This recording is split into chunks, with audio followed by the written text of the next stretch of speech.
How you doing, everyone? This is Mr. Payton. I've been thinking about all the content I've been putting up, the books that I've written, just some of the different things I'm doing, and I'm telling you right now, man, it is unbelievable that I've come this far. If you could have met me as a student, I don't know if you would have liked me very much. I mean, from the time I was in kindergarten, was always a pretty bright kid. You know, I remember reading stories to my friends in kindergarten. You know, the teacher would let me sit in the chair and read stories. I loved Curious George.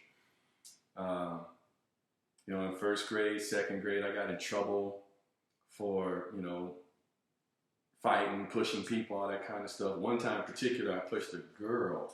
And I remember her uncle came to school and scared me to death, man. He told me, don't you ever put your hands on a girl. And I knew better, but I don't know, I was being playful, whatever. But I was a menace, you guys. I mean, I did some ridiculous things. You know, I got in trouble so much that I started to come up with these little, I don't know, ideas of what I would do to the teachers. I was always mad at the teacher. I felt like the teacher didn't understand or didn't try to understand me. So, man, I did crazy stuff. Like, they would put me in a corner back in the old days. This is back in the 80s, you guys. You know, I'm older. I'm 47. So, they put me in a corner, and when the teacher would come over to get me out of the corner, I would fart. Like really loud, and you know, like, so I was farting on the teacher. What kind of ridiculous thing is that to do? I don't know, but I did it. You know, I would pull girls' hair by the ponytail. I'd slap guys in the back of the head. I mean, I was an equal opportunity menace. And sometimes when I look at what I'm doing now, you know, I'm writing books and trying to tell people that, you know, how to behave and stuff like that. And I'm only doing that because I have experience. I know what it's like to be, like, I was the kid in your class that you're like, oh no, he's getting in trouble again. And I was sent to the office all the time. Now, because I was like a nerd, I always felt like nobody liked me. So I was messing with people because I figured nobody likes me anyway. I might as well just mess around with everybody. So as I got to maybe like third or fourth grade, I mean, I mellowed out a little bit, but then I started to get into like real fights on the playground because, again, the nerd thing just never went away. Now, let me tell you something. When I say I was getting in fights, I wasn't winning them all. You know, I was getting beat up. I never forget, man, there was this one dude to this day. I wish I could find this guy. I just want to see how big he is. I'm sure he's probably like 5'7", 5'8". There's this dude named Mel, man. I was talking stuff one day and I was giving it to him. Back in the days, we used to call that bagging. You guys might call it roasting, capping, whatever. Man, I lit into Mel and he told me, he said, man, I'm going to beat you up. And I remember I started asking around. They was like, you know, man, can Mel fight? They was like, man, you're in trouble. Mel can punch really hard. And I never forget, we didn't fight after school. I don't know where Mel went. I don't know if he got in trouble or whatever. But I remember the next day, I went to school in the morning. And there was Mel, and there was nobody around, so it was just gonna be me and Mel fighting. And literally, we just put our backpacks down and just start going at it. Mel hit me so hard. I'm telling you right now, I can feel it now at 40. He hit me so hard. I don't understand how a little person at such an age can hit you so hard. Nobody's ever hit me as hard as that little kid hit me. We were like, you know, maybe 5th grade or something. And I was a student at Valley View School. I remember that. Valley View or Lassen. It was Lassen. And for those of you who live on the south side, you know what I'm talking about. Lassen is right off of 7th Avenue between Baseline and Southern.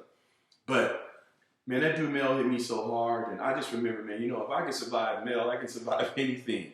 I would say up until about 6th grade, man, I definitely had an under 500 record of fights, man.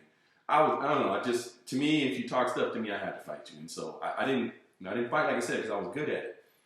Something changed though. My cousin taught me how to box one year in the backyard, and I started to get a couple of dubs in my fights. So another one. You guys, I've never had a dog. I'm not the biggest dog fan. I'm not saying I dislike them, but I've never had dogs as pets, so I don't really know how all that works. So every now and then people are like, man, you should get a dog. I'm like, dude, I'm not home enough. I don't know how to deal with dogs, whatever. So I got a little dog. I was in 8th grade. And got a little dog, a little black pit bull. I was so excited. I nicknamed him Bones. And so we had to leave one night. And don't ask me why I did this, but the way our house was set up back in the day, behind your carport, there was like this storage room. And that's usually where your washer and dryer was. So I put Bones in there and locked the door. I thought, well, come home and Bones is gone. Somebody stole my dog. Well, I I get on the bus the next day, and this dude is sitting maybe 2 seats in front of me, talking about, yeah, I got this new pit bull that I found the other day. And I'm like, I know he's not. He's like, yeah. And he turned around and said, it was his dog. I took it. I don't know what he thought I was going to do. I didn't even think. I reached across those seats. Boom, boom. I hit him with a 2-piece. And I came around. I just hit him with a couple more. Big mistake. Not because of him, but because he had a sister that was known for beating up guys. So I'll never forget, I was on my way to the Boys and Girls Club that day, and I was nervous. I was like, man, I'm going to have to fight this dude's sister. I'm going to lose to a girl in front of everybody. She showed up, right? And so I'm there and I'm ready. Like, this is a crazy thing. This is, again, you guys, this is back in the 80s. I'm getting ready to fight this high school girl because I knew she was going to jack me up. Out of nowhere. And when I tell you out of nowhere, my older sister is mean. She never helped me anything. She always told me how ugly I was, all this stuff. But for some reason, she had heard about the fight. She showed up and told that girl that if she put one hand on me, that she was going to knock her out.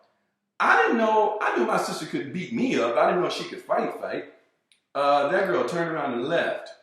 And then my sister slapped me in the back of the head and said because I messed up her plans. I'm like, I don't know how I got out of that, but that was just one of the many things that happened to me when I was a kid, man. I just, I was looking at some of these pictures. You can see them here in the background. These are some of the years I've taught. This is about 20 pictures, 20 years worth of classes and stuff. I've taught everything from 1st grade through 8th and coached at high school and worked with college players and stuff. But sometimes when I look back, man, it is just crazy to think where I am now. So I just thought I wanted to share some stories with you guys today. I hope you like this video. Subscribe if you want.